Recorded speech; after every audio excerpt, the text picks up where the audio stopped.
We do want to talk a little bit about Fear the Walking Dead and how you guys predicted this fucking pandemic. And God damn it. Exactly. Let me tell you something. Being on that show for 6 years now, when I tell you when this started going down, while we were shooting, it was like, wait. So it's starting to, all the things, when people started to run out and grab all the toilet paper and all the cleaning supplies and all that stuff. So you're like, wait, this shit happened in season 1. Is this shit actually, what's happening?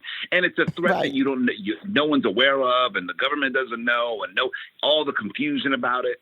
And we centered on that in season 1. And so I think I actually even realized, and I've known this for a while, that the success of shows like Fear the Walking Dead and The Walking Dead is that these are touching on people's fears. And our fears have showed up at our front door straight up. Yes. But now the fears are not even walkers. The fear is like this thing that you can't see. It's even more dope. It's like, oh no, I'm the boogeyman that, like, you can't even see me and I'm coming for you. Yeah. You know what I mean? Yeah. But then it's like the whole premise of Fear the Walking Dead is to examine who do we become as a culture, as people. How do we take care of ourselves? How do we take care of family? What's important to us? The people who like start to rise up with anarchy and stuff like that. It's like, yeah, that shit's all in our show, which is wild. And then, so the idea of people protesting against something that, in my mind, I don't want to get into that. Protesting is something that doesn't make sense. It's like, what are you protesting for? We're just trying to make sure we're all safe and healthy, but everyone feels like their lives are being, taken away, or their choice, civil or liberties. Like that. I have the right to go get a pedicure and get a virus so then I can take it and infect other people. I have that right. It doesn't make any sense. Open up Cracker Barrel.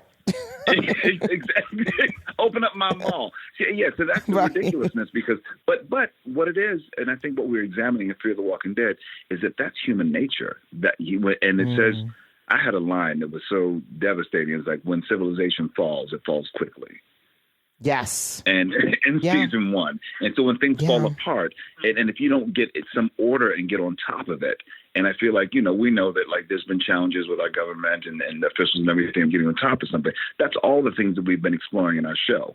And it's funny because we're always trying to find the way to get to our better selves, to know that this is part of our humanity. That there will be dissent when people feel like things are taken away from them.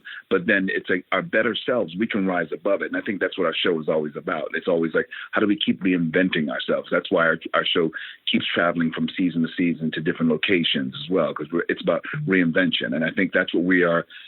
I'm proud to know. I feel like, to be honest, I didn't know I was more Victor Strand than I imagined. I have been set up. I was already. I've had my paper towels. I've had toilet paper. I've had gloves. I've had masks. I have water. I have a supply of food and everything that can get me through at least 6 months straight up.